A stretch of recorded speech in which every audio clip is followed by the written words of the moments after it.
on the Road is presented by Geico. It feels good to Geico. Mikaela Shiffrin's Olympic Games had a golden ending. Shiffrin winning gold in women's slalom, the final alpine skiing event of this year's Games. She joined Switzerland's Vreni Schneider as the only skiers to win gold twice in the event. It was Shiffrin's third Olympic gold medal, the most Olympic alpine golds by any skier. She is the youngest and oldest American woman to win alpine gold, claiming her first in 2014 at 18. Shiffrin adding to the most decorated career of any alpine skier. She has 108 World Cup victories, 8 World Championship wins, and 4 Olympic medals, 3 of them of the golden variety. And joining us now is 4-time Olympic medalist Mikaela Shiffrin. You ever get tired of hearing those numbers? Well, I'm not used to hearing them, that's for sure. It's pretty, Well, how's it feel to hear all those numbers, Mikaela? yeah, it's pretty crazy. It's pretty crazy to, like, sum up the course of more than 12 years of a career into numbers. I don't know. It's like, really cool, but it's hard to process, I think. I got it. Understood. 8 days ago, you became the GOAT of U.S. alpine skiing, the only woman ever to have win 3 golds. What does that particular accomplishment mean to you? Yeah, I think, something that really speaks to me is just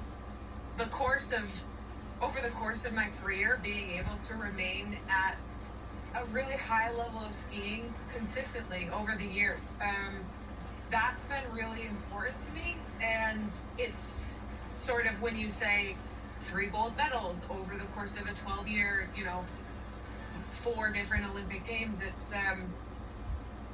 it's pretty special. It's definitely signifies a lot of work from a lot of people who have helped me. There's a whole village who's definitely been a huge part of my career. It's something I couldn't have achieved any of this without them. So it's just a lot of people to thank, and it's a kind of an overwhelming amount of emotion to say that we can look back over the last 12, 15 years and kind of say, like, we've done this to this point. That's like, we wrote that. That's history.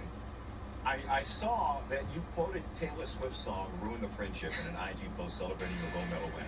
The lyric is, "My advice is always ruin the friendship." And Taylor even commented his story. Why did that song and that lyric in particular speak to you? You know what? I have been thinking about this song. It's probably my favorite song on her new album, and it feels like it just speaks to sort of the scariness, but also how worth it is to take risks, and how scary that may be, and sort of accepting the unknown of it, accepting the fear of it. And I don't know why, but back in October when we were heading into the first race of the season in Austria, this album came out, and I was listening to the song. I was like, this just is how I feel when I'm skiing right now, like trying to encourage myself to take a risk, and kind of waiting for the right moment to use that lyric. And that felt like the right one. I think you nailed it. I think you did. Well done. Mikaela, you were pretty open and vulnerable during your gold medal presser about how you dreamed of and feared achieving success without your late father, Jeff. How are you balancing embracing your accomplishment while thinking of your dad? Thank you for the question. Yeah, it's been a long process, and I think it's important I think for all the athletes, what we got to see, we got to witness Team USA, especially so many Team USA athletes speaking up about the different stages they are at in life and different stages they're at in their career.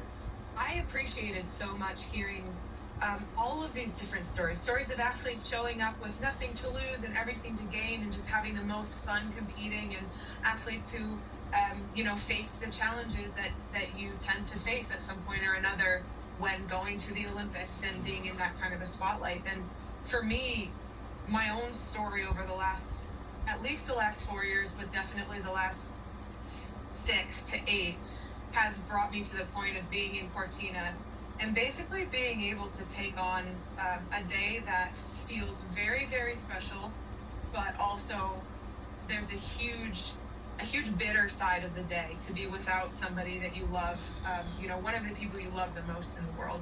and it brings up a lot of feelings that are just, I think in grief, there's a lot that I personally have wanted to leave below the surface. I haven't really wanted to sort of dig that up, and it's been now a 4-year process. I started working with a psychologist after Beijing Olympics, actually to start talking about grief, and it sort of brought up all these other things in life and became this sort of comprehensive deep dive into who I am and what my self-awareness is like and how I communicate. And this is one of the beautiful things that came from it, is that I could stand in the start in Cortina on that solemn race day and say, like, this might be a little bit painful,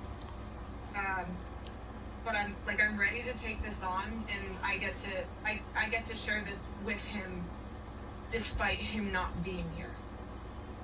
Understood. We appreciate you getting to the point where you could do that. It made it that much better. Just Thank you. Really did. Speaking, your parents raised you with philosophy, and I want to make sure I read this to get this right.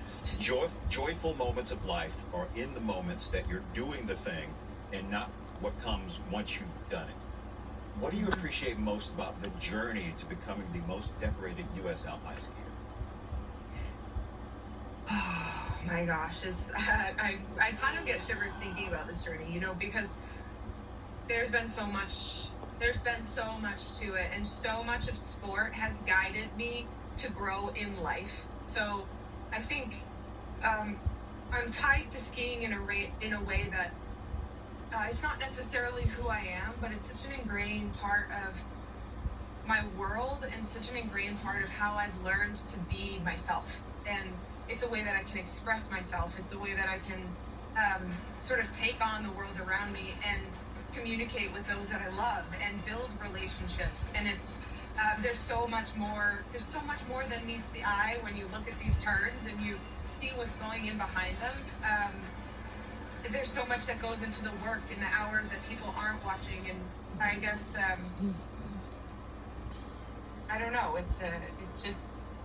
It's special to share that with people you love and people you've worked so hard to achieve these things with, and it brings out an incredible amount of joy to do that work.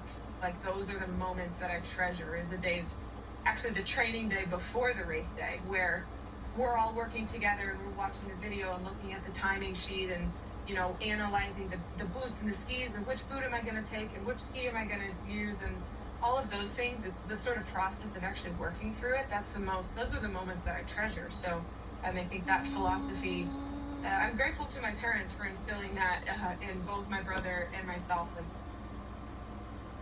you get to cross the finish line for a split second, and then the moment's over, and history is written whether you liked it or not. So you better kind of cherish the moments in between that are going to take up most of your life and be something that you want to be proud of.